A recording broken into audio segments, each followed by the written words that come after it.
Moi, je vais vous parler des scénarios Transition 2050 de l'ADEME, qui est un travail prospectif qui a été fait par une grande partie de mes collègues, avec beaucoup de partenaires extérieurs. C'est vraiment un travail très complet, très rigoureux, pluridisciplinaire, qui croise les champs de l'économie, de la technique, du juridique, du social, etc., pour voir si on met bout à bout toutes les actions qui ont été présentées là, est-ce que ça suffit pour atteindre la neutralité carbone à 2050 dans un pays comme la France? Et si on n'arrive pas à faire tout ça, quelles sont les autres options, est-ce qu'il y en a, pour quand même atteindre cette neutralité carbone? Et avant... Il faut qu'il me lance les diapos, c'est bon? Faut que je continue à meubler? Et avant de rentrer dans le vif du sujet des scénarios, on va quand même voir quelques grands chiffres. Je vais vous proposer quelques questions. Oui, il faut que je sois dans la lumière, mais ça m'éblouit. Je vais vous proposer quand même quelques questions pour qu'on partage quelques ordres de grandeur. On va avoir des courbes qui ressemblent un petit peu à celles qu'on a vues, mais bon, on verra que ce n'est pas forcément les mêmes unités. Et donc, ça va être intéressant de faire des parallèles. Peut-être vous dire aussi, pour ceux qui nous connaissent moins, qui est l'ADEME. Qui ne sait pas qui est l'ADEME? Bon, je le fais à l'envers. Qui connaît bien l'ADEME? Bon, il y a quand même beaucoup de ne se prononce pas. Hein. Voilà. Donc l'ADEME, on est l'agence de la transition écologique. Donc depuis 30 ans, notre métier, c'est d'accompagner et d'accélérer la transition écologique, depuis même un peu plus de 30 ans. Au début, on a accompagné les précurseurs. Et aujourd'hui, notre métier, ces dernières années, là, il est vraiment en train de changer parce qu'on passe de l'accompagnement des précurseurs à la massification des bonnes pratiques. Et l'idée aussi de ce travail Transition 2050, c'était de se dire, les bonnes pratiques, les bonnes actions, les bonnes technologies, on les connaît, on les a déjà. De quoi on aurait besoin en plus? Est-ce qu'on a encore besoin d'autre chose? Et si on met bout à bout tout ce qui marche, tout ce qu'on sait, tout ce dont on sait déjà que ça marche, où est-ce qu'on arrive? Alors,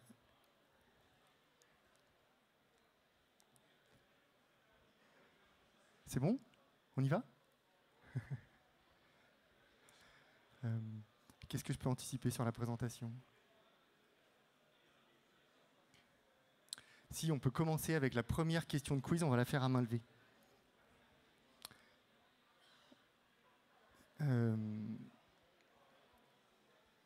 Si vous avez bien écouté ce que nous a raconté Alexandre, donc vous avez vu que on a besoin de réduire les émissions de gaz à effet de serre. À votre avis, à quel moment le dérèglement climatique va arrêter de s'aggraver? Je pense qu'on est tous d'accord sur le fait que c'est en train de s'aggraver et peut-être même que l'aggravation est en train de s'accélérer, hein, si on regarde ce qui s'est passé ces dernières années. Donc, à quel moment le dérèglement climatique va arrêter de s'aggraver? Est-ce que, à votre avis, c'est quand on aura annulé complètement les émissions de gaz à effet de serre, quand on sera arrivé à zéro?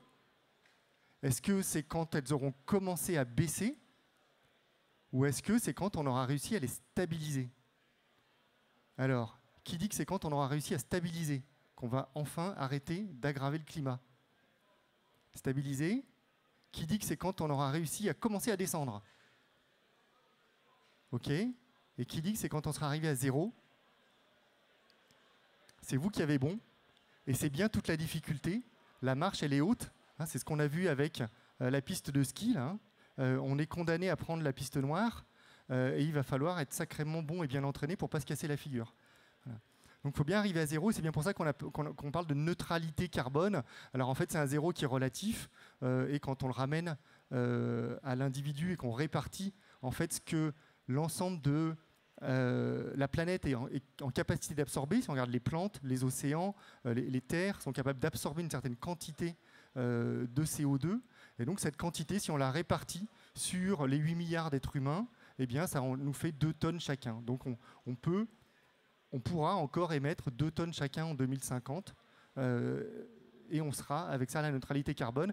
Si en parallèle, ce qu'on appelle les puits de carbone, donc la capacité qu'a la planète à absorber du carbone, sera restée au même niveau qu'elle est aujourd'hui, ce qui est aussi un sujet.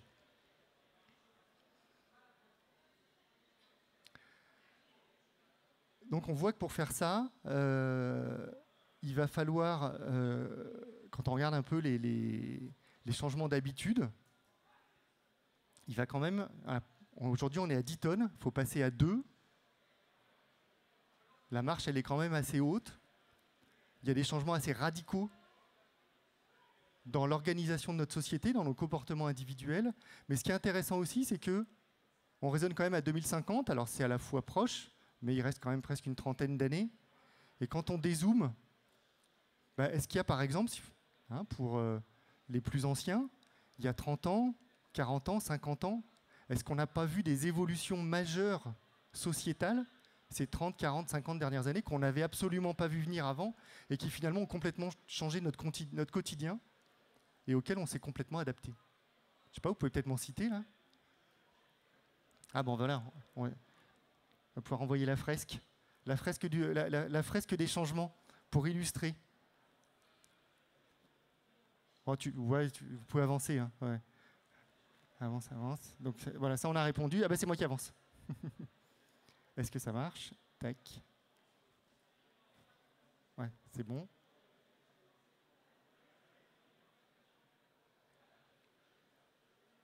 Ça on l'a vu, on va le passer.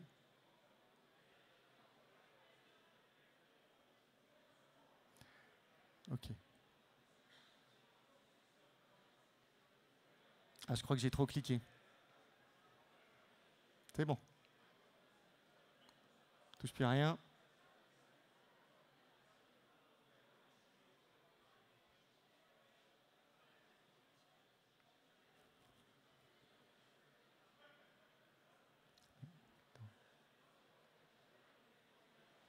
Comment je fais pour revenir en arrière?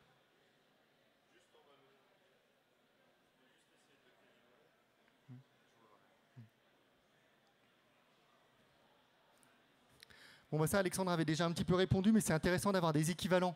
Voilà, c'est quoi une tonne de CO2? Voilà. Je vais à New York en avion, j'ai grillé une tonne, je reviens, c'est la deuxième tonne. Je construis 2 mètres carrés de bâtiment. Dans les techniques habituelles d'aujourd'hui, ça émet une tonne de CO2. Une tonne d'acier, c'est à peu près c'est 2 tonnes de CO2. Si je prends de l'acier recyclé, c'est plus qu'une tonne. Mais peut-être que ma maison, je peux la construire en ossature bois.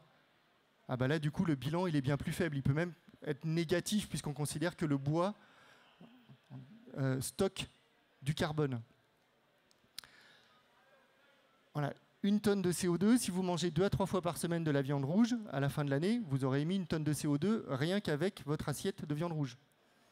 Si vous faites 5000 km en voiture dans l'année, vous aurez émis une tonne de CO2 à la fin de l'année. Et la bonne nouvelle, c'est que si vous prenez le train, vous pouvez faire beaucoup plus de kilomètres. Donc on voit qu'on n'est pas forcément sur une privation de liberté. On va pouvoir encore faire beaucoup de choses, mais simplement, il va falloir les faire différemment. On verra après, entre les différents chemins que propose l'ADEME, ce que ça donne.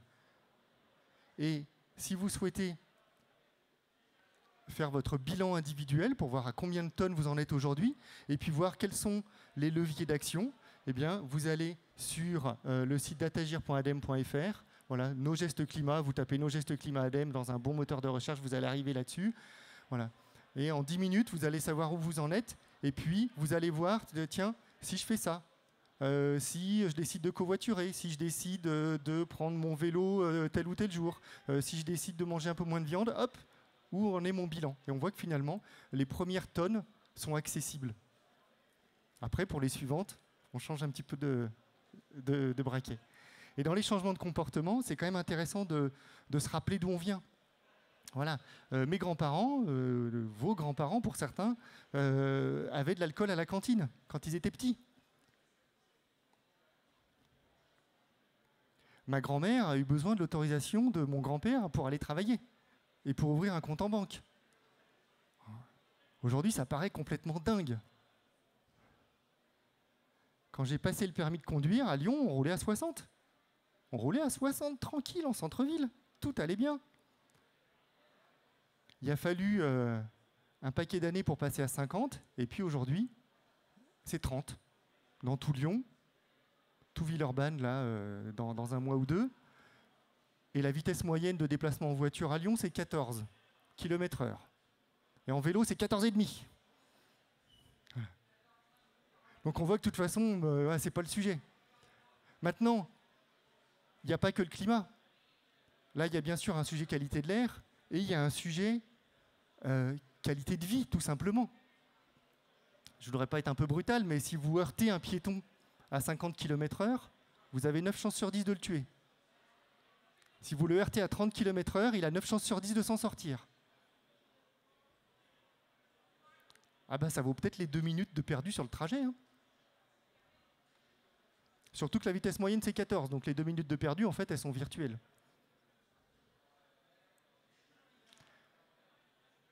Il y a 20 ans, on fumait dans les avions. On ne se posait pas de questions. On fumait dans les bars, on fumait dans les restos, et puis il n'y a pas si longtemps que ça, alors qu'on pensait que c'était absolument pas dans notre culture et qu'on en serait incapable, on s'est mis à tous porter un masque dans les transports en commun et même ailleurs. Donc finalement, on voit que tout un chacun, et puis en tant que nation, on a une grande réticence au changement. Hein, on le voit avec notre capacité à manifester, etc., et qui est tout à fait vertueuse par ailleurs. Mais on voit aussi qu'on a une très grande capacité d'adaptation. Qu'on le veuille ou non, nous avons une très grande capacité d'adaptation.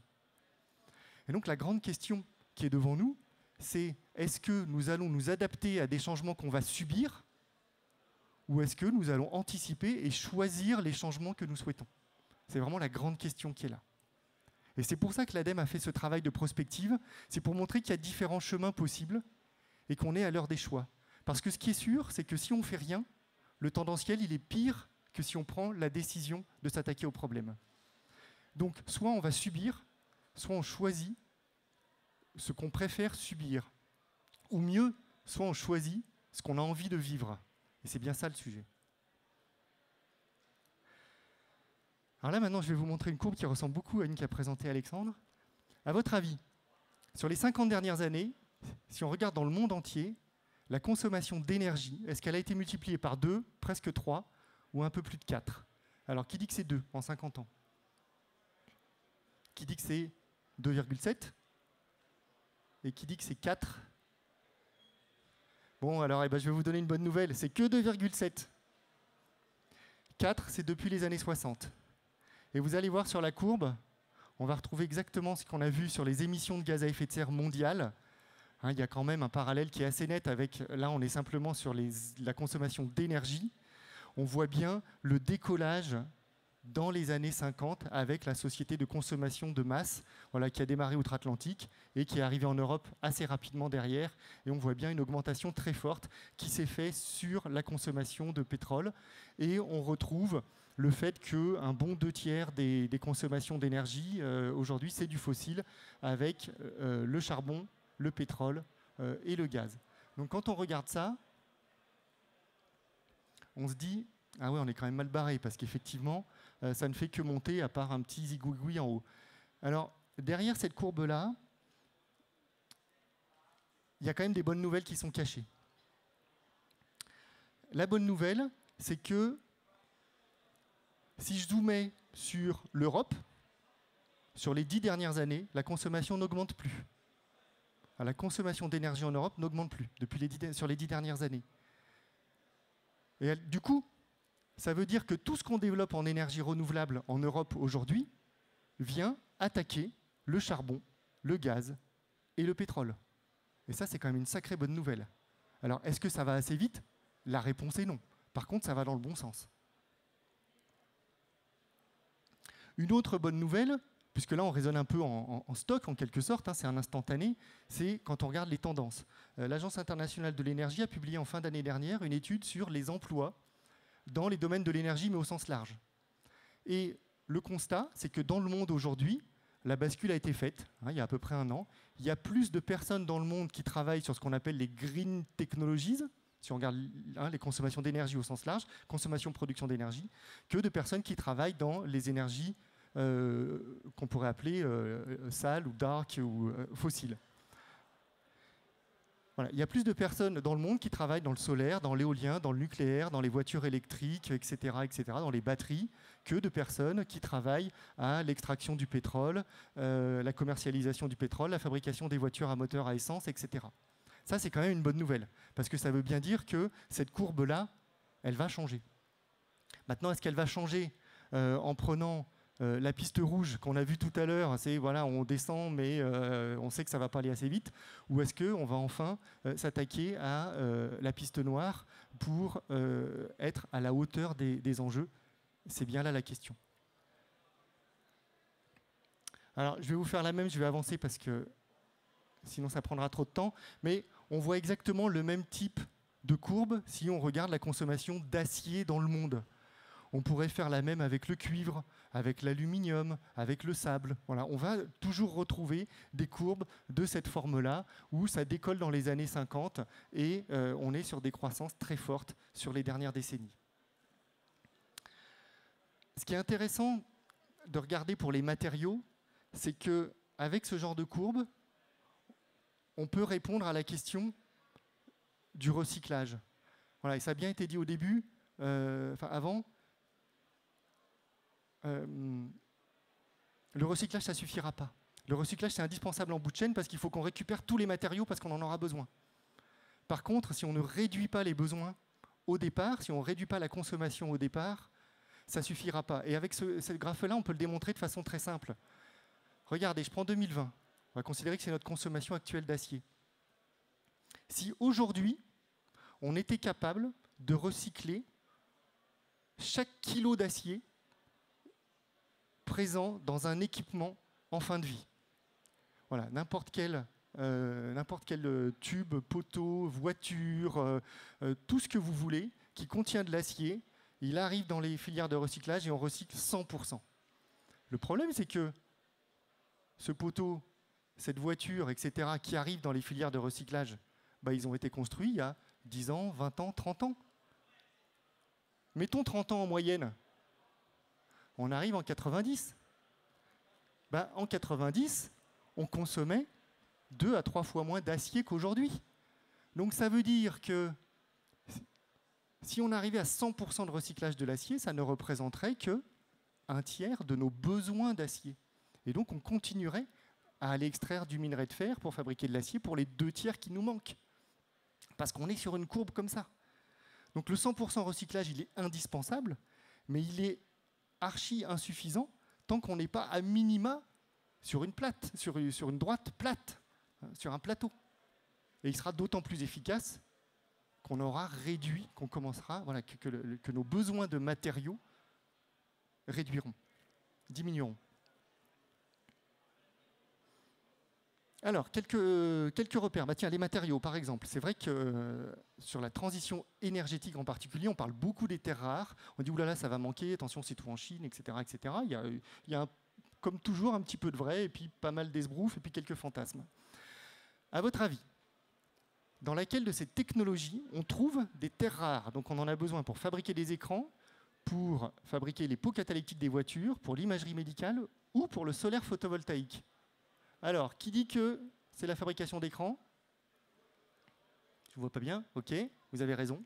Qui dit que ce sont les pots catalytiques des voitures? Vous avez raison.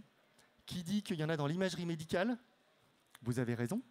Qui dit qu'il y en a dans le solaire photovoltaïque? Vous avez tort. Et c'est quand même extraordinaire. C'est quand même extraordinaire. C'est-à-dire qu'on a commencé à parler en France des terres rares avec le solaire et l'éolien, alors qu'il n'y en a pas dans le solaire photovoltaïque. Et dans l'éolien, il n'y en a que dans l'éolien offshore, pour les aimants permanents. Et donc, ça veut dire qu'on pourrait même s'en passer dans l'éolien offshore si on voulait. Aujourd'hui, il y a un optimum économique pour les fabricants de turbines. Un aimant permanent, ça nécessite moins de maintenance qu'une machine plus classique à boîte de vitesse. Je vous fais très simple. Et donc, comme en offshore, la maintenance, ça coûte cher, on met des aimants permanents. Si demain, le néodyme et le dysprosium qui sont nécessaires pour les aimants permanents des éoliennes offshore est trop cher, ils mettront autre chose. Ça ne met absolument pas en péril la transition énergétique et encore moins l'éolien. Voilà, donc il y a beaucoup de fantasmes et c'est vrai qu'il y a beaucoup de personnes qui n'ont pas forcément envie qu'on change nos modes de production et de consommation, qui vont chercher les petits défauts comme ça et les montent complètement en épingle, et ce qui fait qu'on se retrouve avec des défauts qui n'ont absolument rien à voir, qui ne sont absolument pas du même ordre de grandeur que les enjeux, quand en plus il ne s'agit pas bêtement de mensonges, quoi.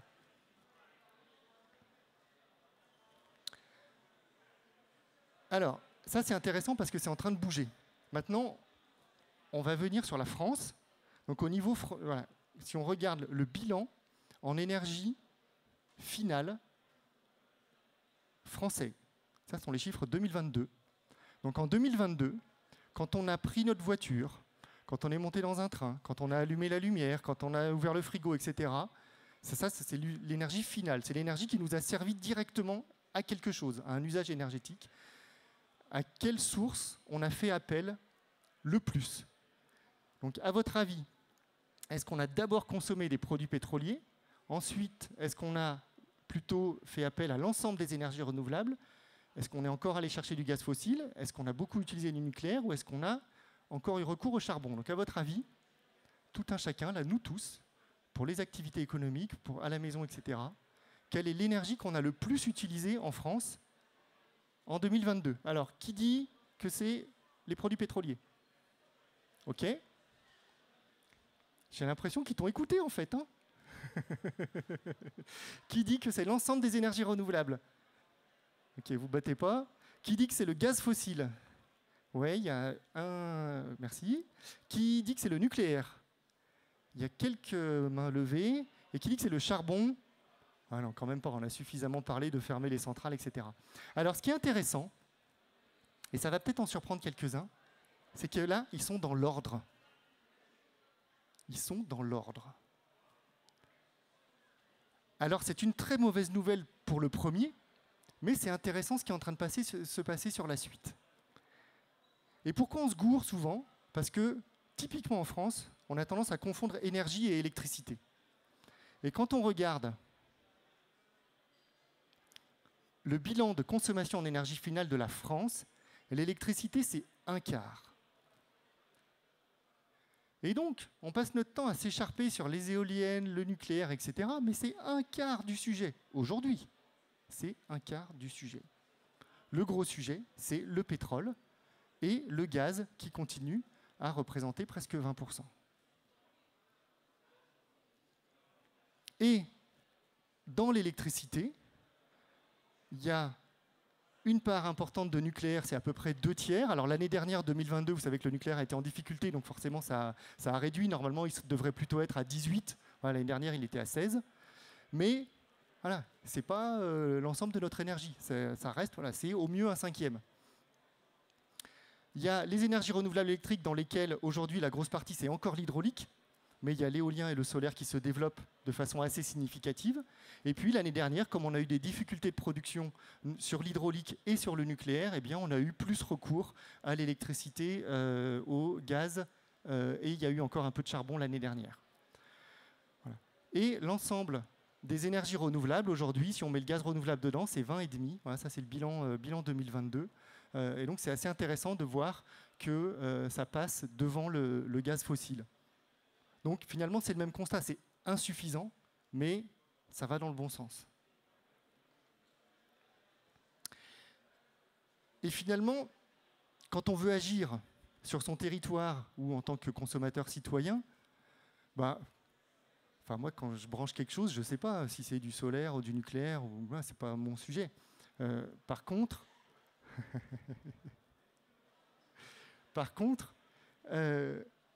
ce qui est intéressant, c'est de voir quels sont les usages qui représentent les plus fortes consommations d'énergie. Parce que quand on fait de la maîtrise de l'énergie, c'est bien sur les usages qu'on va jouer, ce n'est pas sur la production. Donc à votre avis, qu'est-ce qui fait qu'on consomme le plus d'énergie en France? Est-ce que c'est tout ce qui est éclairage électroménager, les moteurs électriques dans l'industrie, les frigos, les clims, etc. Est-ce que c'est le transport des personnes et des marchandises ou est-ce que c'est la chaleur? Alors, qui dit que c'est ce qu'on appelle l'électricité spécifique? Bon, normalement, si vous avez suivi le graphe d'avant, normalement, vous ne devriez pas répondre ça. Qui dit que c'est les transports? OK. Et qui dit que c'est la chaleur? OK. Eh bien, merci. Eh bien, alors, c'est un peu troublant parce que Alexandre a parlé des transports comme numéro 1 sur les émissions de gaz à effet de serre. Mais c'est pas, voilà, donc c'est sur les gaz à effet de serre parce que ça dépend beaucoup du pétrole. Mais en énergie aujourd'hui en France, la moitié, allez, je vous le fais à 45%, ça a un peu baissé. Mais en gros, quand on consomme 1 kWh en France, la moitié, c'est pour faire de la chaleur.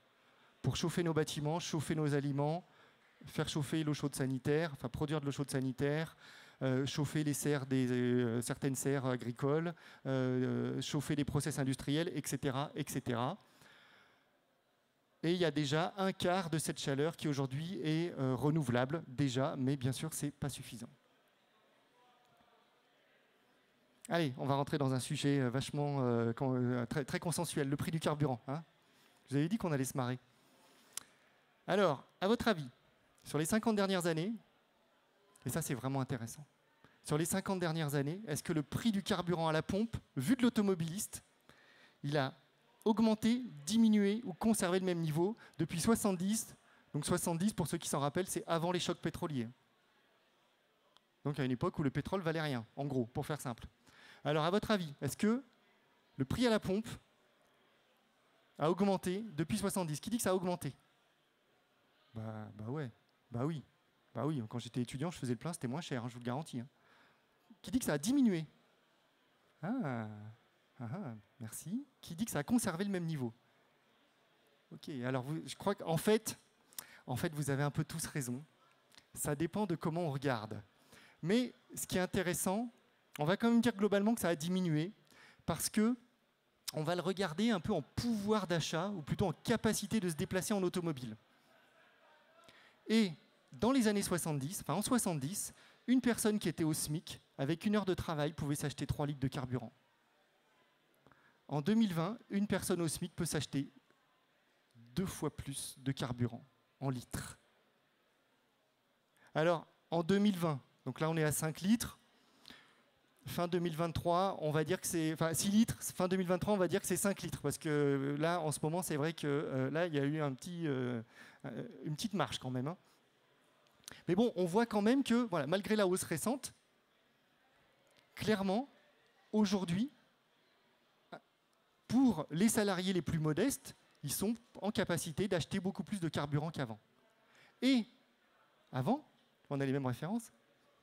Voilà, avec 3 litres, dans une 4L, on faisait 50 bornes. Bah aujourd'hui, avec 6 litres, dans une Clio, vous faites 130 km.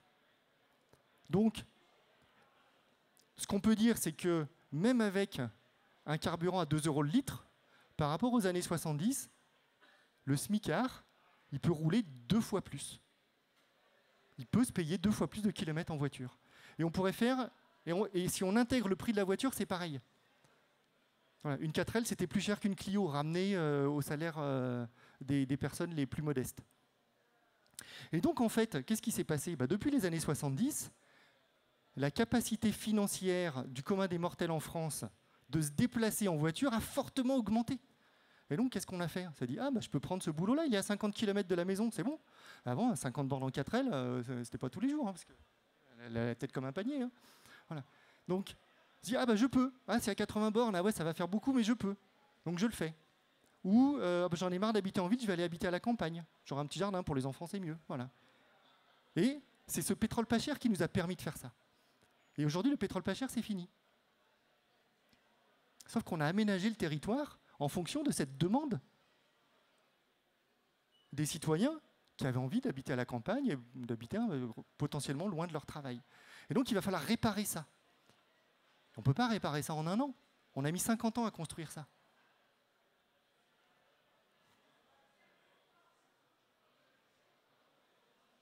Allez, je crois que c'est la dernière. C'est la dernière du quiz. Pour décarboner les transports, le passage à l'électricité, c'est quand même un des vecteurs vraiment efficaces.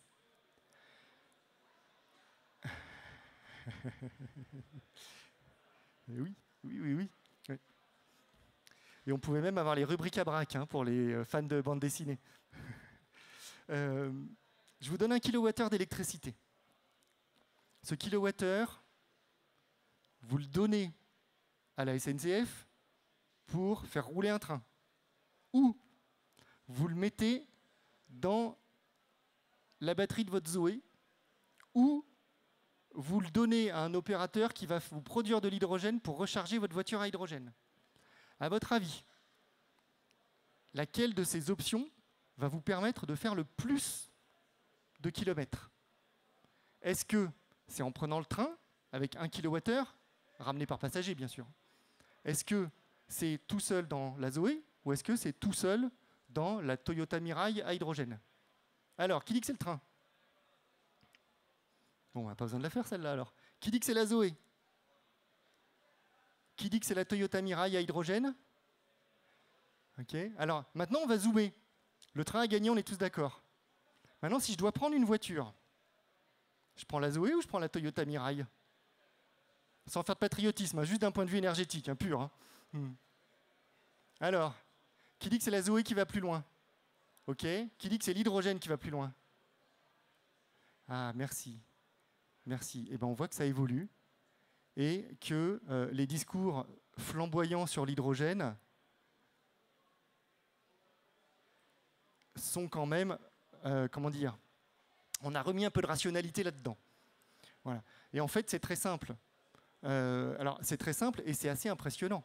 C'est-à-dire que vous allez quand même 3 fois moins loin avec une motorisation à hydrogène qu'avec une motorisation électrique à batterie. Et c'est logique. C'est logique. Vous prenez de l'électricité pour fabriquer de l'hydrogène. Il faut casser la molécule.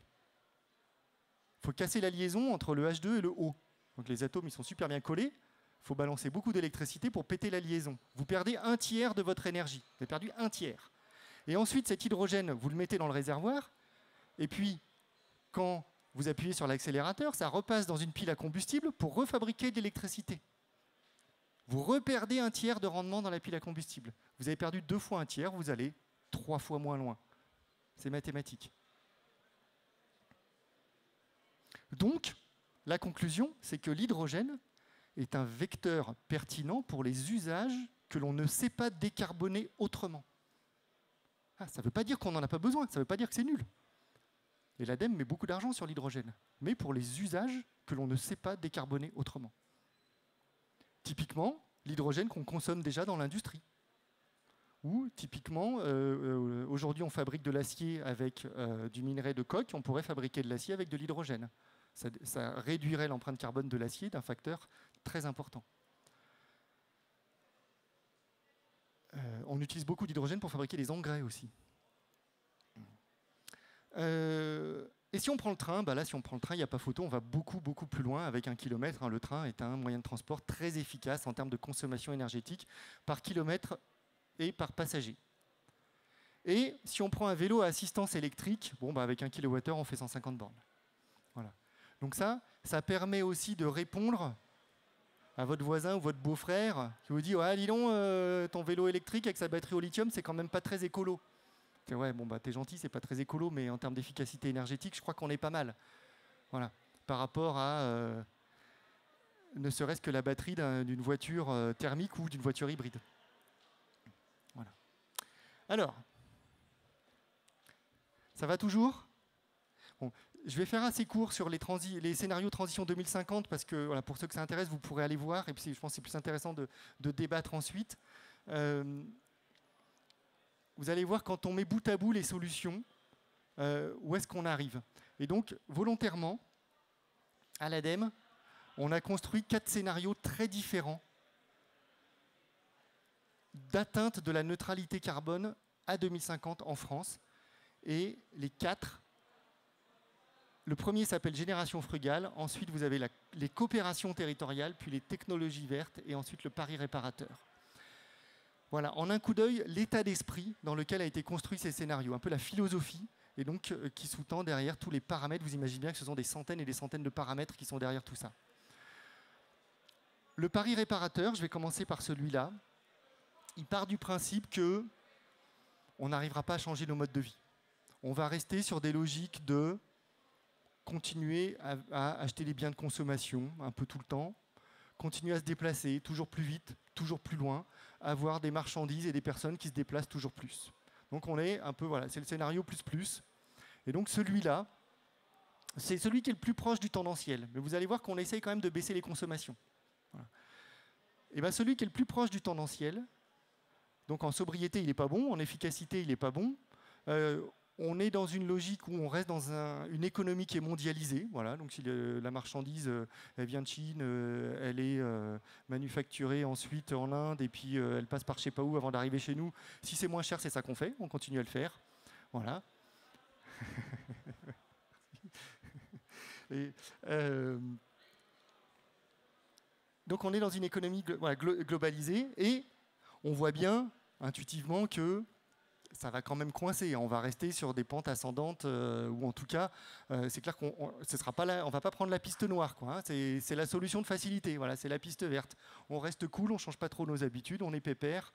Et là, il va falloir réparer les impacts. Et quand on dit réparer les impacts, c'est notamment capter toute la quantité de CO2 qu'on aura émis en trop par rapport à la neutralité carbone. Et vous allez voir les conséquences que ça implique d'un point de vue technique derrière.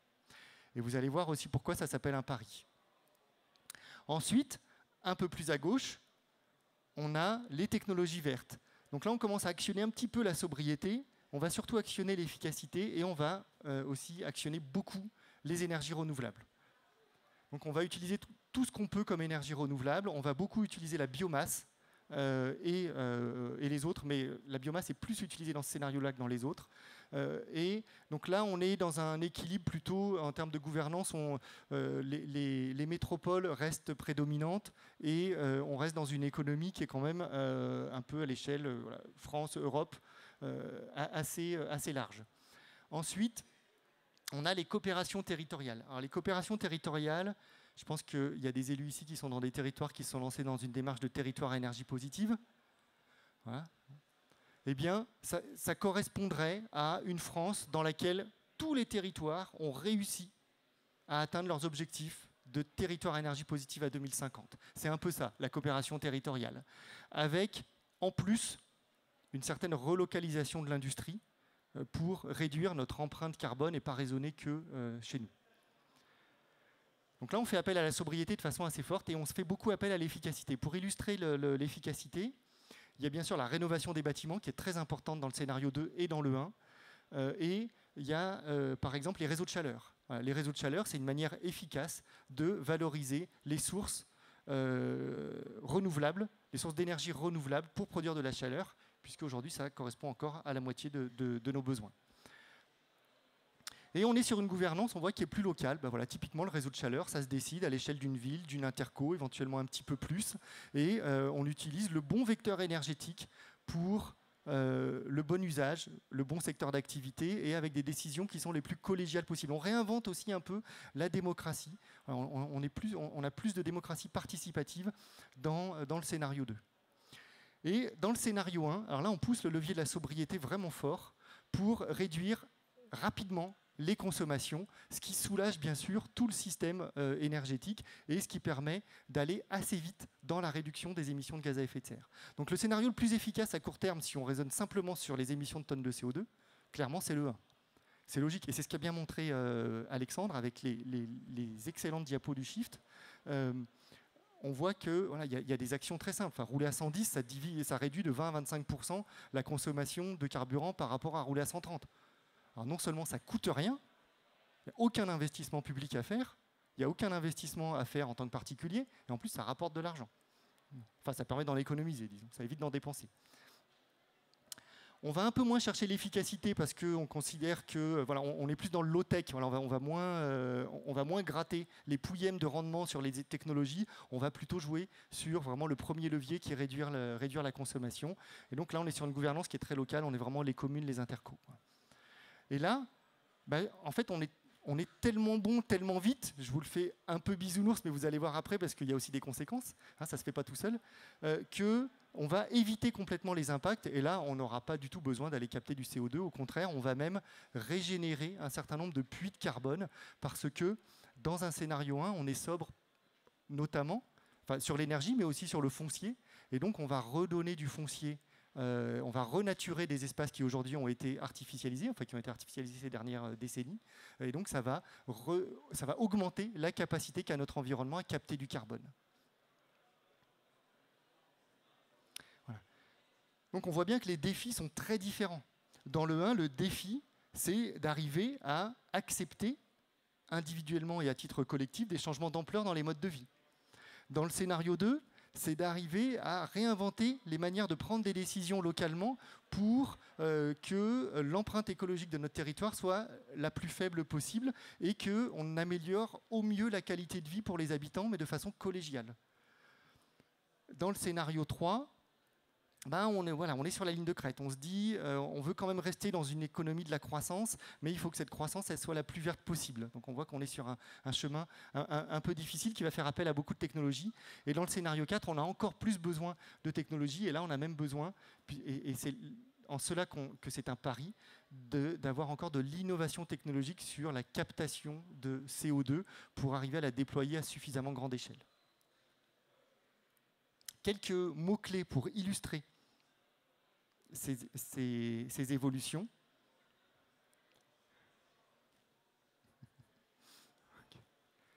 Peut-être un peu trash celle-là, non?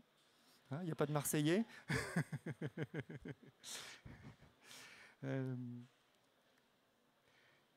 Voilà, pour illustrer, dans le scénario 1, qu'est-ce qu'on mange? On a divisé par 3 la consommation de viande. Donc, c'est à la fois radical et en même temps, c'est pas jusqu'au boutiste. On aurait pu dire on est tous véganes. Non. C'est quand même réaliste. Il y a aujourd'hui plein de gens qui mangent 3 fois moins de viande que la moyenne. Dans le scénario 1, en 2050, il n'y a plus de résidences secondaires. On voit apparaître une petite touche de contrainte là quand même. Voilà, c'est-à-dire les résidences secondaires sont interdites. En fait, la raison, elle est très simple. Dans l'esprit d'un scénario 1, on ne va pas posséder 2 logements, alors qu'on peut en utiliser qu'un à la fois. C'est clairement un gaspillage de ressources foncières, matériaux, voire énergie, si on maintient hors gel, etc. Donc ça n'a pas de sens. La logique, c'est plutôt le partage. On a de la rénovation massive, et on a des nouveaux indicateurs de prospérité. Voilà, le slogan du scénario 1, qui pourrait s'appliquer aussi un petit peu au scénario 2, c'est qu'on a moins de biens. Voilà, on arrête d'accumuler comme ça des biens de consommation. Par contre, on a plus de liens. Voilà, peut-être que j'arrête d'avoir la dernière perceuse de super bien, parce que voilà, je ne vais pas acheter une super perceuse pour faire un trou. Voilà, je vais aller voir mon voisin. Puis au bout d'un moment, on va se dire, en fait, on est plusieurs dans ce cas-là, donc on va faire une outillothèque. Et dans le quartier, on aura des super outils qu'on va partager et qu'on va utiliser quand on en a besoin. Voilà. Et là, on voit bien qu'on va être plus vertueux. Vous savez combien de temps on utilise une perceuse avant qu'elle finisse en déchetterie? Vous achetez une perceuse aujourd'hui et puis dans 20 ans, vous dites merde, elle ne marche plus, vous l'amenez à la déchetterie. 1/4 d'heure. La durée d'utilisation moyenne d'une perceuse, c'est 1/4 d'heure. Là, on se dit que chacun sa perceuse, c'est peut-être pas super optimisé quand même. Dans le scénario 2, on a un peu ce même état d'esprit, mais on est moins contraignant. On va plus prendre le temps de la concertation. On a un peu, à l'image, ça pourrait être la Convention citoyenne pour le climat, qu'on va décliner dans les territoires. Voilà, on prend le temps de faire des choix qui sont plus partagés. Il y a moins la contrainte. Donc forcément, on va moins vite. On va moins vite, mais on est plus ensemble, donc il y a moins de risques qu'il y ait des clivages, quoi. Voilà. On a plus de coopération entre les territoires. Ça, bien sûr, c'est un sujet pour l'énergie. Le bois énergie, voilà, il y en a qui en consomment, il y en a qui en produisent, ce n'est pas forcément les mêmes. Sur l'alimentation, si on veut relocaliser notre alimentation, on voit bien qu'il va falloir regarder un peu ce qu'on a autour, et ce n'est pas forcément à l'échelle de la commune ou de l'interco que ça va se jouer un petit peu plus large. Et donc la coopération entre territoires sera importante, l'économie du partage est importante. Il y a aussi, dans le scénario 2, il y a tout ce qui est la colocation intergénérationnelle, voilà, pour illustrer l'optimisation du foncier. Voilà, les étudiants qui arrivent, ça existe déjà, mais on le fait à plus grande échelle. Voilà, les étudiants qui n'arrivent pas à se loger et nos aînés qui se retrouvent tout seuls dans un 150 mètres carrés. Bah, voilà, il y a peut-être un truc à jouer et finalement, tout le monde va y trouver son compte et on va recréer du lien et on sera, voilà, on aura peut-être moins, mais on sera quand même plus heureux. Dans le scénario 3, on a moins de rénovation des bâtiments.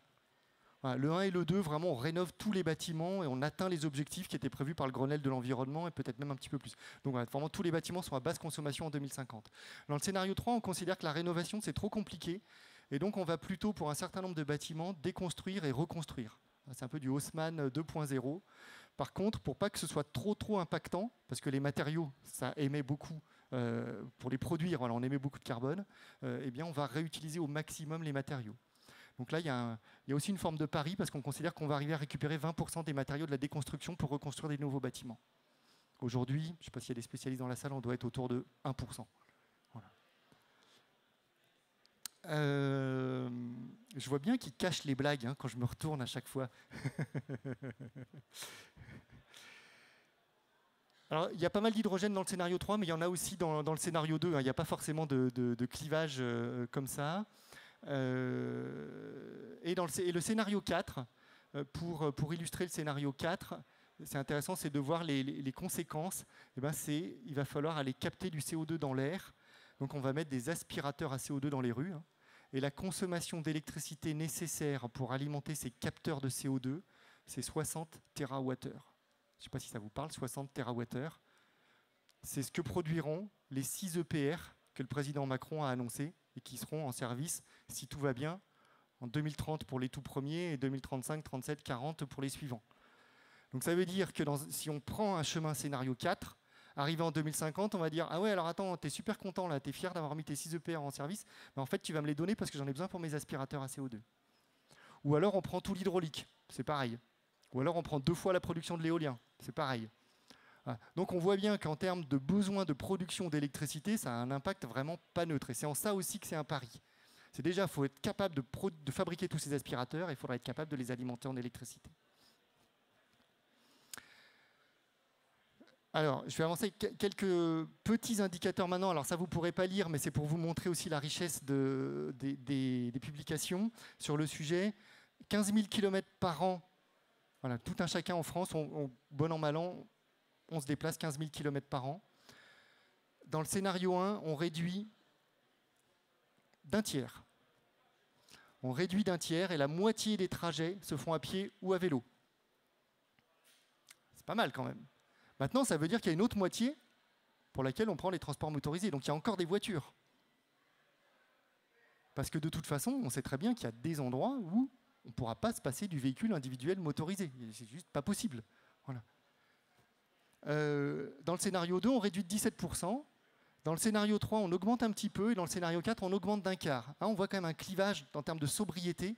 Sur la mobilité, c'est assez net. Sur la viande, j'évoquais la division par 3 dans le scénario 1. Dans le scénario 2, on divise par 2. Dans le scénario 3, on est à peu près à l'équilibre. Et dans le scénario 4, on augmente un petit peu. Voilà. Vous noterez, j'ai parlé du vélo. La moitié des trajets à pied ou à vélo, dans le scénario 2, c'est pareil. Et dans le scénario 3, c'est un tiers. Donc on a de toute façon comme ça un peu des tendances et il y a des actions sans regret, j'y reviendrai à la conclusion qui arrive bientôt, je vous rassure. Il y a comme ça un peu des points de passage qui sont, malgré la grande diversité, communs aux 4 scénarios. Et c'est intéressant de s'arrêter là parce que c'est ce que j'appellerais les actions sans regret quand on a à prendre des décisions dans les territoires. Voilà. Si une action est nécessaire dans les 4 scénarios, en principe elle doit être dans votre plan climat. Et il y a pas de regret, il faut mettre des moyens dessus, c'est évident. Qu'est-ce que je peux illustrer encore en termes de... Sur l'agriculture biologique, voilà, les 2 tiers de l'alimentation est bio dans le scénario 1, c'est la moitié dans le scénario 2 et c'est un tiers dans le scénario 3. Dans le scénario 4, on ne change pas trop nos habitudes, donc on va commencer à aller chercher des protéines de synthèse pour rester sur notre niveau de consommation. Voilà. Voilà, bon, ça pourra venir dans les questions après si on a voilà. Sur tel ou tel secteur si vous voulez rentrer plus dans le détail. La conclusion, on s'en doutait un petit peu, c'est qu'il n'y a pas de chemin facile. Mais par contre, quel que soit le chemin, ce sera moins pire que le tendanciel. Donc c'est sans regret. Mais voilà, faut faire un choix, mais de toute façon, forcément, ça va dans la bonne direction. Sans surprise, voilà, le 1 paraît quand même assez risqué parce que mettre de la contrainte assez vite, ça peut crisper parce que tout le monde ne partage pas forcément le diagnostic.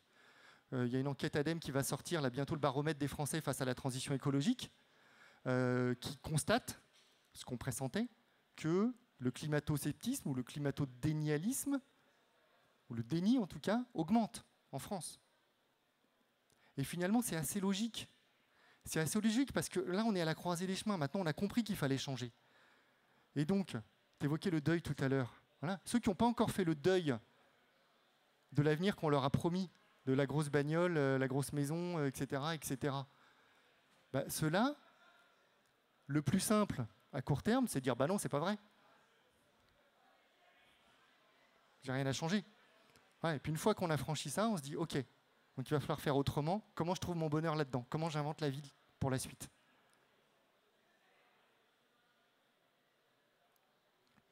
Alors il y a quand même des bonnes nouvelles parce que si on raisonne en termes de PIB, alors ne me faites pas dire que c'est l'alpha et l'oméga de l'indicateur des politiques publiques, mais c'est intéressant finalement de voir que, en fait, entre le tendanciel, elle est bien aussi celle-là, merci, entre le tendanciel en noir et le scénario 2, 3, 4, en fait, on crée plus de richesse au sens de la croissance économique de cet indicateur PIB que, voilà, donc avec les scénarios plutôt qu'avec le tendanciel. Dans le scénario 1, comme forcément on réduit la consommation assez fort, assez vite, forcément on va perdre des points de PIB assez vite. Par contre, ce qui est intéressant, c'est qu'à long terme, on voit qu'on rattrape quand même pas mal le jeu. Et comme le PIB, c'est quand même archi insuffisant comme indicateur, c'est intéressant de voir le revenu disponible des ménages. C'est comme ça qui nous intéresse, c'est à la fin du mois combien il me reste. Et ce revenu disponible des ménages, on pourrait faire le même graphique avec les profits des entreprises, le bénéfice des entreprises, qui est aussi ça qui nous intéresse. Enfin, c'est quand même plus intéressant d'avoir une entreprise qui fait du bénéfice qu'une entreprise qui fait un gros chiffre d'affaires, enfin, il me semble. Pour avoir bossé un peu dans le privé, je crois qu'il y a un indicateur qui est quand même plus important que l'autre. Et donc, le jeu, c'est bien d'arriver à maintenir les bénéfices. Eh bien, si on regarde ce qui nous reste à la fin, quand on a dépensé vraiment toutes les dépenses incompressibles, et donc typiquement voilà, l'énergie, la mobilité, l'alimentation, le logement, eh bien, c'est dans le scénario 2 que finalement le pouvoir d'achat des ménages est le plus intéressant. Et en fait, c'est assez logique, parce qu'on a relocalisé un certain nombre de productions, on a réduit les besoins, donc on achète moins, donc forcément on consomme moins, on se déplace un peu moins, on est plus dans le partage, et donc à la fin il nous reste plus de sous. Ça paraît bête, mais voilà. Et donc peut-être que avec ces deux indicateurs-là, et avec le petit slogan de tout à l'heure, voilà, on voit bien que pour choisir le chemin, voilà, ce n'est pas un indicateur technique ou économique qui va nous guider. C'est plutôt un indicateur de dans quelle vie on a envie de se projeter. Je vais avancer là-dessus. Et donc,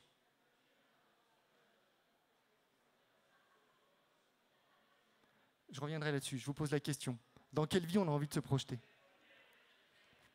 Après, je reviendrai sur 2-3 petits éléments. Alors, qui part dans le pari réparateur? La technique va nous sauver. Vous battez pas. Qui prend les technologies vertes? Merci. Qui prend la coopération territoriale? En général, quand il y a des élus de collectivités locales, on se reconnaît quand même un petit peu dans cette logique. Et qui prend la génération frugale? Donc vous n'avez pas de résidence secondaire. Ok. Merci, je reviens un petit peu. ça c'est intéressant. Nos collègues sociologues de l'ADEME ont fait une enquête auprès d'un panel de Français, alors qui est suffisamment hétérogène pour être un petit peu représentatif, mais en nombre qui n'a absolument pas de valeur statistique. Mais par contre, ils ont pris le temps de faire des échanges approfondis. Et ce qui est intéressant, c'est que il n'y a personne qui leur a dit « Oh là là, tel scénario, c'est absolument génial, j'ai trop envie de vivre là ». Et il n'y a personne qui leur a dit « Mais tel truc, c'est l'enfer, votre truc ». Voilà. Donc ça montre que finalement, ces 4 chemins sont divers, mais ils sont finalement relativement mesurés. Il y a quand même un consensus de plus en plus pour dire ouais, le tout techno, ça va peut-être pas suffire. Voilà, cette conscience de voilà, on prélève quand même des ressources sur la planète, il y a un moment ça va coincer quoi. Et ce qui est intéressant, c'est que tout ce qui est présenté dans les scénarios 1 et scénario 2, toute cette économie du partage, le fait de repenser la gouvernance locale, de mieux décentraliser les décisions qui nous impactent au quotidien, bah ça, on voit bien une appétence. On se dit, ah oui, ça c'est pas mal. Ça peut changer de ce qu'on trouve aujourd'hui pas terrible dans la société. Voilà. Donc, ce qui est intéressant, et je pense que pour des élus locaux, alors je ne veux pas me mettre à votre place, j'y suis pas, mais ce qui est intéressant avec ce travail, c'est que ça permet de positiver le changement. C'est finalement, oui, il y a une contrainte, oui, il faut qu'on change, il n'y a pas le choix, mais moi, j'ai vraiment le sentiment, quand je vois d'où on vient, j'ai connu les années 70, alors je n'étais pas grand, mais voilà, quand je vois d'où on vient, il y a moyen de faire du changement qui va améliorer la qualité de vie dans nos territoires. Moi, j'en suis vraiment persuadé. Et pour que ça marche, et notamment pour que ça marche, la sobriété, il faut qu'elle soit partagée. Et ça, c'est un grand sujet. Et ça, on l'a bien vu quand il y a eu des épisodes de sécheresse. On l'a bien vu dans les médias, des choses toutes simples. On se dit, mais attends, moi, on me dit que j'ai plus le droit d'arroser mes fleurs, mais il y a le golf, là, je vois les tourniquets qui tournent pour arroser la pelouse du golf. Et là, il y a un problème. Voilà. Et donc, effectivement, si tout le monde ne fait pas un effort, eh ben, l'effort est vu exclusivement comme une contrainte, alors que sinon, c'est justement vu comme un acte citoyen qu'on partage pour aller tous ensemble. Ce qui est intéressant sur ce côté de l'effort partagé, sur les 2 tonnes, ça peut être un bon sujet pour l'apéro. Est-ce qu'on met des quotas? Et les Britanniques ont travaillé là-dessus. Est-ce qu'on met des quotas? Est-ce qu'on vous donne une carte noire? À côté de votre carte bleue, vous avez une carte noire, votre carte carbone. À chaque fois que vous faites un achat, hop, vous sortez la 2e carte aussi, et ça vous décrédite. Et puis à la fin, vous avez grillé vos 2 tonnes, hop, c'est fini. Alors ce qui est intéressant, c'est que c'est les Britanniques qui ont eu cette idée dans les premiers. Et si on remonte un peu dans l'histoire et qu'on se rappelle, nos grands-parents ont vécu ça, du rationnement pendant la guerre. Le rationnement pendant la 2e Guerre mondiale, en France, il a été vécu de façon extrêmement douloureuse parce qu'il y avait l'ennemi qui occupait le pays et on était obligé de se rationner. Et donc c'était subi complètement et c'était une contrainte énorme. Les Britanniques aussi, ils ont eu du rationnement. Mais ils ont eu du rationnement qui était beaucoup plus volontaire parce qu'ils n'étaient pas occupés et ils disaient on va sauver le monde. Et on va faire un effort collectif et avec ça on va sauver le monde. Et du coup ils ont une vision du rationnement qui est positive, alors que nous, on a une vision du rationnement qui est négative. C'est un peu schématique, mais dans l'esprit, c'est intéressant quand même de voir ça. Et ce qui est intéressant aussi, c'est que quand ils ont mis en place le rationnement au Royaume-Uni, eh ben, ils se sont rendus compte que la santé moyenne des Britanniques s'est améliorée, parce qu'avec le rationnement, ça a gommé les inégalités, et les personnes qui n'avaient pas assez à manger se sont retrouvées à manger à leur faim, ce qui n'était pas le cas avant. Et donc, il y a, dans la sobriété, dans le partage des efforts, il y a tout cet enjeu de justice sociale, et qui est vraiment la clé pour concilier les enjeux écologiques et les enjeux sociaux. Et les deux vont vraiment de pair. Et ceux qui vous disent que vous ne pouvez pas demander la sobriété quand il y a des gens qui, aujourd'hui, sont en état de privation, eh ben, justement, il faut qu'ils lisent les scénarios de l'ADEME. Il faut qu'ils voient cette convergence entre les enjeux sociaux dans des scénarios sobres tels que le 1 et le 2, cette convergence entre la réduction des consommations et aussi la réduction des inégalités. C'est-à-dire, très simplement, la consommation d'énergie des plus pauvres, pour parler trivialement, dans le scénario 1 et le scénario 2, elle augmente. Mais c'est largement compensé par la réduction forte chez tous les autres.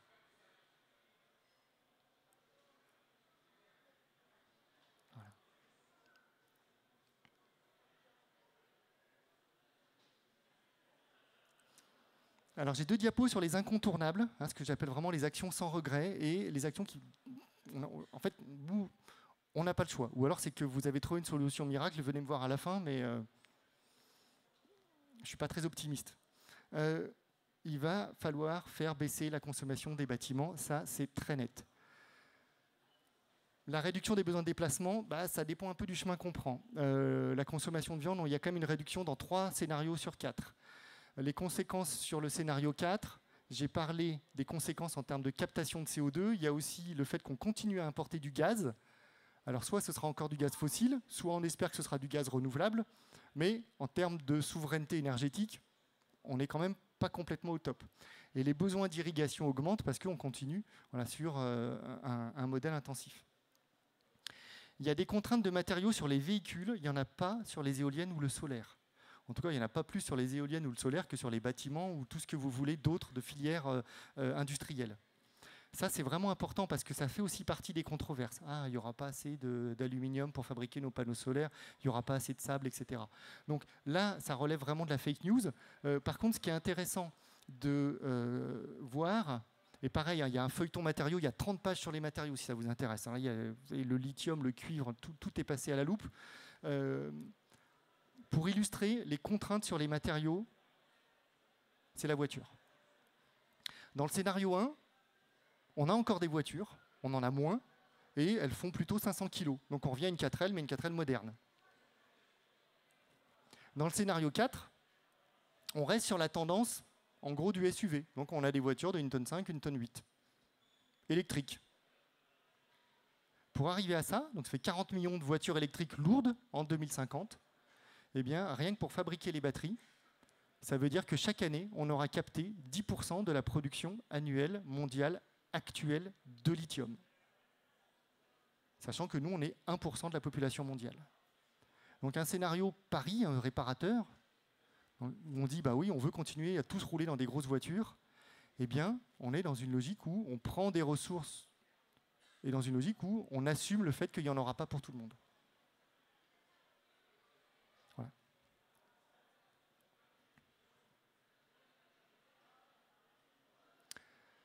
Des incontournables sur la production, on aura besoin de toutes les énergies renouvelables.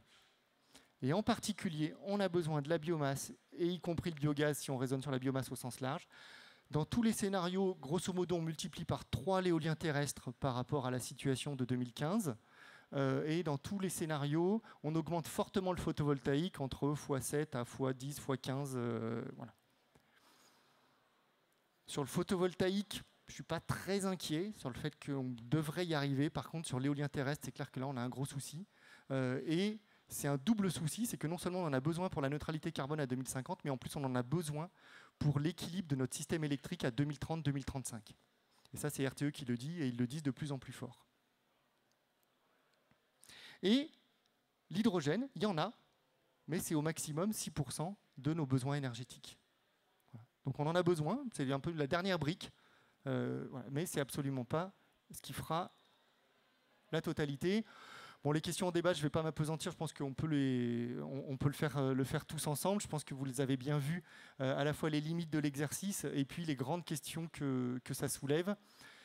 Je vous invite à aller voir toute la publication sur le site de l'ADEME. Il y a une synthèse en une douzaine de pages, enfin résumé en une douzaine de pages, et il y a le rapport complet qui fait 687 pages pour les insomniaques, mais qui est passionnant parce que sur chaque thématique, on apprend à la fois d'où on vient, où on en est, quels sont les choix et où est-ce qu'on va. Eh bien, merci beaucoup pour votre attention.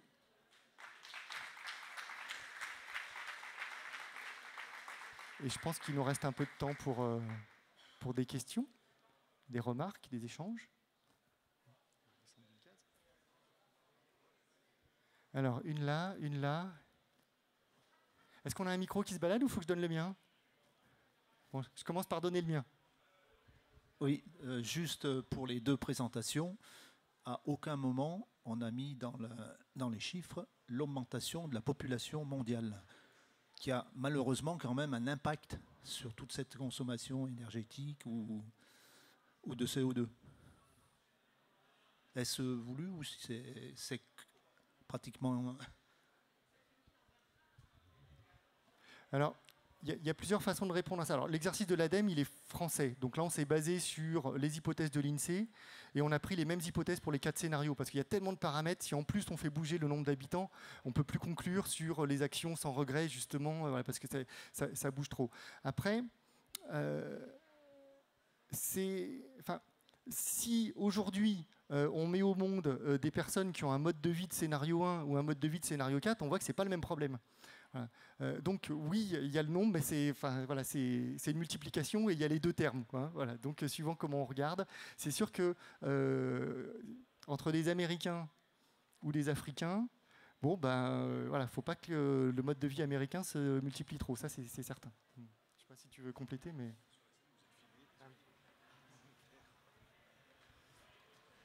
Non, pas spécialement de complément. Effectivement, l'augmentation de la population mondiale est un indicateur, mais ce n'est pas un indicateur complètement fiable, puisqu'on a de gros différentiels de consommation et d'émissions de carbone entre l'Afrique, les États-Unis, la Chine, etc. Donc là, voilà. Il y avait une autre question ici. Ouais. Oui, dans les incontournables, il me semble que vous avez oublié le nucléaire. Alors ça, c'est une question intéressante. Alors, c'est un sujet potentiellement polémique, donc je vais y aller sur la pointe des pieds. En fait, je ne suis pas rentré dans le détail des mix énergétiques. Dans les 4 scénarios, si je prends le scénario 4, où là, on laisse un peu filer les curseurs de la consommation, on a besoin du nucléaire, et il y en a beaucoup de mémoire, il y a 14 EPR à 2050 dans le scénario 4. Dans le scénario 3, il y a 2 variantes. Il y a une variante où il y a beaucoup d'éolien offshore et une variante où il y a beaucoup de nucléaire. Et c'est l'un ou l'autre. Dans le scénario 2, il y a encore du nucléaire existant jusqu'en 2060 et après, il n'y en a plus. Dans le scénario 1, en 2050, il n'y a plus de nucléaire, sauf, comme pour le 2, l'EPR de Flamanville, là, qui est encore en chantier. Voilà. Donc, en fait, le sujet, il est assez simple sur... le nucléaire existant, celui qui tourne aujourd'hui, celui-là, dans tous les scénarios, que ce soit RTE, l'ADEME, etc., on le fait durer autant que possible, moins dans le scénario 1 parce qu'on est sobre assez vite, donc c'est un peu plus facile, mais on le fait durer autant que possible. Et après, la grande question, c'est est-ce qu'on a besoin de nouveaux nucléaires ? Si vous regardez dans le feuilleton mix électrique des scénarios de l'ADEME, donc c'est expliqué pour le scénario 3, on dit que, en fait, si on ne consomme pas beaucoup, typiquement scénario 1, scénario 2, on va chercher les modes de production d'électricité les moins chers. Et les modes de production d'électricité les moins chers, aujourd'hui, c'est l'éolien terrestre, c'est le photovoltaïque au sol, c'est l'hydraulique. Et donc, on s'appuie là-dessus. Après, quand on arrive dans le scénario 3, il faut commencer à produire plus. Donc là, soit on va chercher l'éolien offshore, soit on va chercher le nucléaire. On pourrait dire un peu des deux aussi. Puis après, dans le scénario 4, on n'a plus le choix, parce que comme on consomme beaucoup, on a besoin de tout le monde, ou sinon on serait sur des quantités d'éoliennes et de panneaux solaires qui deviendraient vraiment difficiles à atteindre, quoi.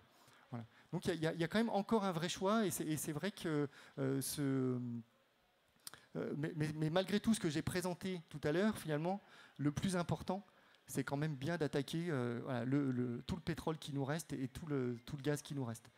Et ça passera par une électrification des usages, et après, finalement, que ce soit du nucléaire ou du nucléaire et plutôt des renouvelables. Ça, c'est sûr, il y en aura dans tous les scénarios, que ce soit RTE, ADEME, etc. Et après, le nucléaire, il y a des scénarios où il n'y en a pas, il y a des scénarios où il y en a. Voilà.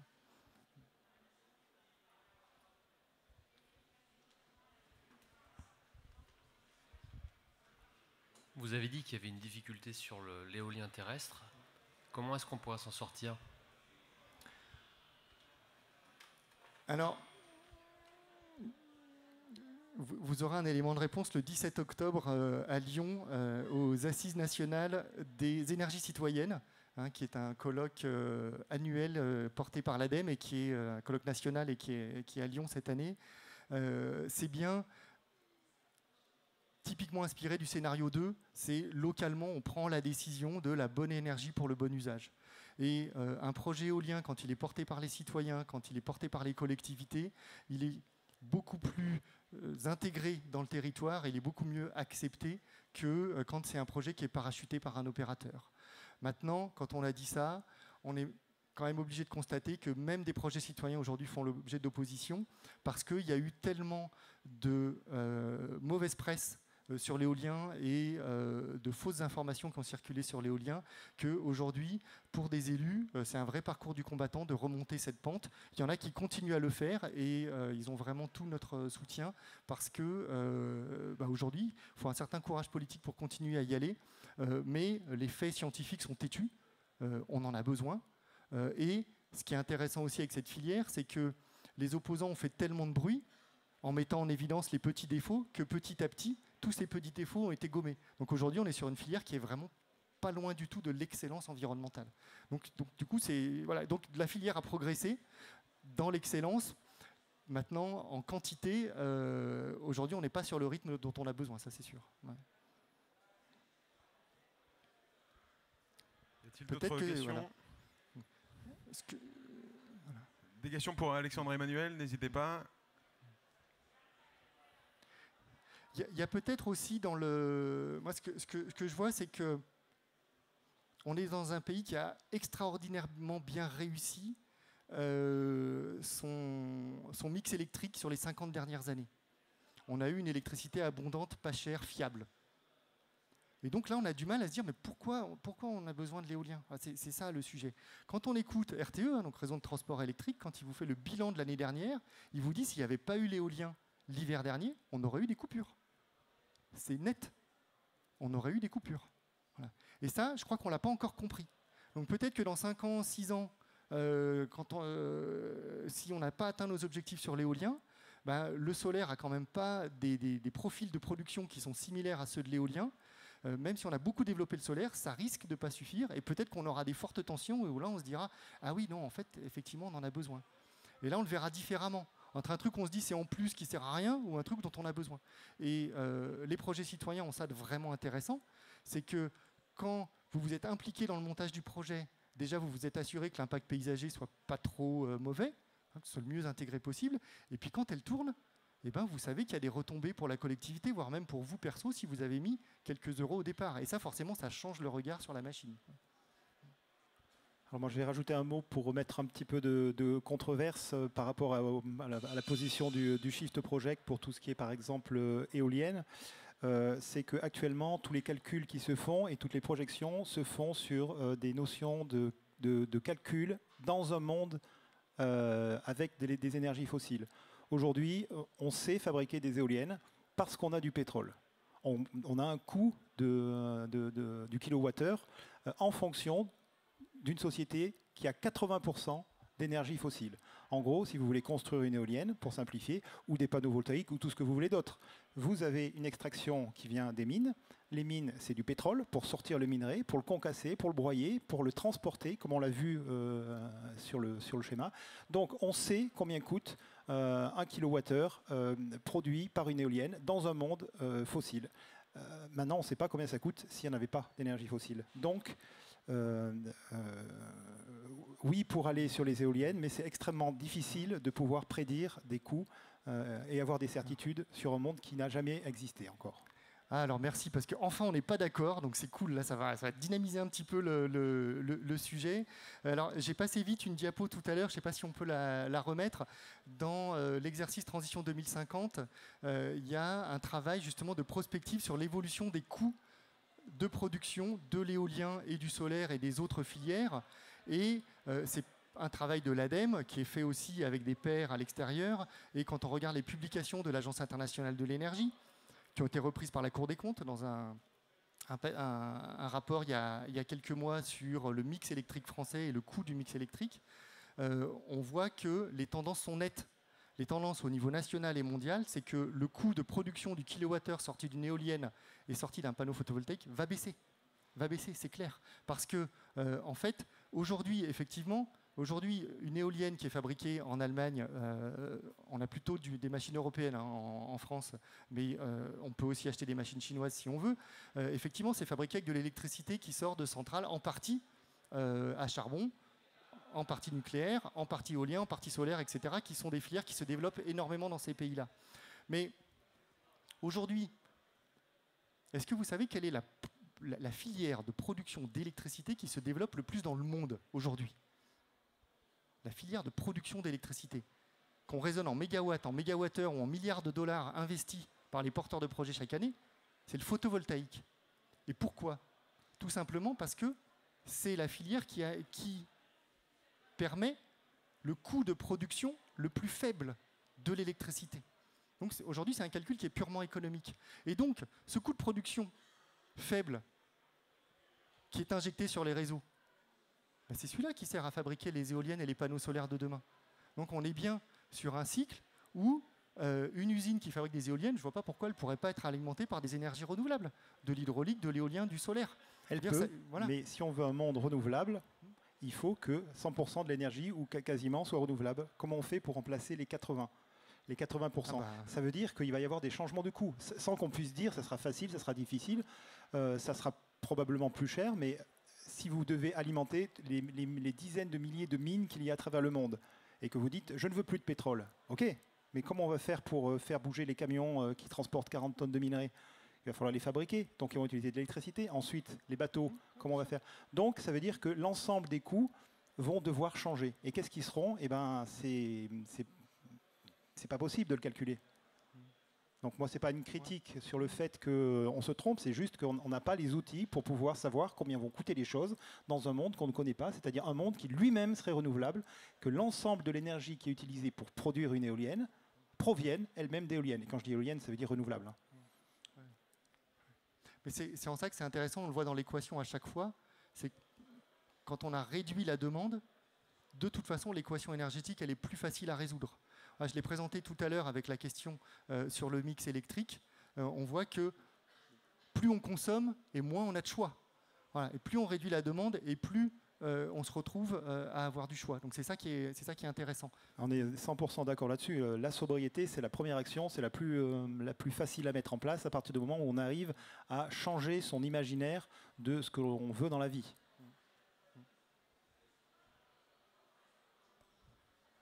Alors, moi j'ai une question et une remarque en même temps. Aujourd'hui, la loi demande aux élus de se positionner sur les zones d'accélération de production d'énergie renouvelable. C'est la loi, on ne discute pas, on va le faire. Je suis élu. Par contre, j'aimerais avoir votre point de vue à tous les deux sur le rôle de l'État. Parce qu'à un moment, on est dans un avenir de demain un avenir incertain, vous l'avez dit tous les deux, et cet avenir incertain, on a à emmener tout le monde sur cet avenir incertain. Il me semble que l'État a un rôle absolument essentiel, mais je voudrais que vous puissiez dire, avec les casquettes que vous avez, et puis avec l'homme que vous êtes l'un et l'autre, comment vous envisagez, de votre point de vue, le rôle de l'État là-dessus? Il est absolument essentiel, oui. Alors moi, je n'ai pas d'expertise sur ce domaine-là, mais c'est la force publique qui va pouvoir gérer les appels d'offres, gérer les demandes, mettre en place des limites. Mais je ne saurais pas le quantifier plus que ça. C'est qu'il est central pour pouvoir gérer et guider. Mais je ne saurais pas le quantifier. Ce qui sort des scénarios, c'est qu'on a besoin de tout le monde. Donc ça, c'est un peu facile comme réponse. Si on regarde le rôle de l'État, il y a quand même une prise de conscience de l'État, de sa responsabilité. Si je vois vraiment de ma fenêtre de l'ADEME, il y a 4 ou 5 ans, le budget de l'ADEME, c'était grosso modo, avant Covid, 700 millions d'euros par an. Cette année, on a démarré à 4 milliards. Donc c'est 4 milliards pour accompagner les acteurs, les entreprises, les collectivités notamment, sur des projets structurants de décarbonation de l'industrie, de développement des pistes cyclables, de chaleur renouvelable, etc. etc. Donc il y a quand même il y a une prise de conscience et l'État met plus de moyens. Après, est-ce qu'il met assez? Chacun sera juge. Mais et par contre, vu de l'ADEME aussi, c'est là où je parle qu'on a besoin de tout le monde, c'est que nous, on a des budgets, il faut des projets en face. Et là, le rôle des territoires est vraiment bien sûr essentiel, puisque les projets, on ne peut pas les inventer comme ça. C'est bien chez vous que ça se passe. C'est la question, est-ce que tu penses que c'est suffisant de ton point de vue au niveau de cette augmentation? Est-ce qu'on est encore loin du compte? Là, ça dépend vraiment comment on raisonne. Nous, en tout cas, au niveau de la direction régionale de l'ADEME, nous, on fait le constat que les grands dispositifs nationaux, France 2030, avant on appelait ça les investissements d'avenir pour une certaine partie, donc tout ce qui est innovation technologique, ça relève du national, voire de l'Europe. Et nous, on est plutôt... et c'est comme ça qu'on essaye en tout cas d'orienter le plus possible notre activité sur l'innovation sociale, parce qu'on voit bien que c'est sur des manières différentes de faire qu'on va pouvoir avancer. C'est pas qu'une question de budget, quoi, hein, voilà, c'est pas qu'une question de budget. Les technologies, on les connaît. Par exemple, je vais prendre le photovoltaïque. Voilà, on a besoin de multiplier par 10 le photovoltaïque. Aujourd'hui, ça marche, c'est mature, on sait faire, et en plus, les projets se payent largement bien avant la fin de vie des équipements. Donc en fait, c'est juste un problème de se prendre par la main et de se dire on y va. Donc le rôle de l'ADEME là-dedans, et on a lancé un appel à manifestation d'intérêt là-dessus, qu'on est en train de dépouiller, c'est d'inciter les territoires à prendre ce sujet-là et d'aller équiper par exemple tous les bâtiments publics pour, dans une logique de contribuer à l'atteinte des objectifs et dans une logique aussi d'exemplarité. Voilà, de montrer l'exemple, de montrer que c'est possible. Et donc là, on est en train de sélectionner une dizaine d'intercos dans lesquels on espère, en finançant des humains, qui vont aller vraiment regarder les bâtiments un par un et aller dans les conseils municipaux un par un pour faire que les bonnes décisions soient prises, eh bien, on ait des taux d'équipement importants de façon à ce que ça se voit. Voilà, c'est un peu là, on est vraiment dans la massification, et la massification, elle va passer par des nouvelles façons de faire dans les territoires. Donc on a bien sûr notre rôle à jouer. Et il y a un grand sujet sur l'ingénierie, voilà, l'accompagnement des territoires qui est en train d'émerger là, et on se rend compte qu'on est finalement assez nombreux. CEREMA, l'ANCT, la Banque des territoires, l'ADEME, tous les services de l'État, et puis bien sûr tout le tissu associatif, les collectivités, les intercollectivités, les syndicats d'énergie, etc. Et donc tout le monde agit et on a peut-être besoin de mieux se partager le boulot. Et ça, c'est un vecteur d'efficacité tout aussi important à mon sens que de toujours avoir plus de budget. Déjà, on va dépenser nos 4 milliards, ça va être pas mal. Y a-t-il d'autres questions? Bien, messieurs, je crois que ça a été clair, intéressant, complet. Alors, je voudrais juste rajouter un petit quelque chose pour donner un exemple de ce qui peut être fait. Ce qu'on a décidé de faire, nous, dans le cadre de notre entreprise, on a créé le campus de l'agroécologie qui a pour objectif de favoriser tous les projets qui pourraient permettre des implantations de maraîchers en agroécologie.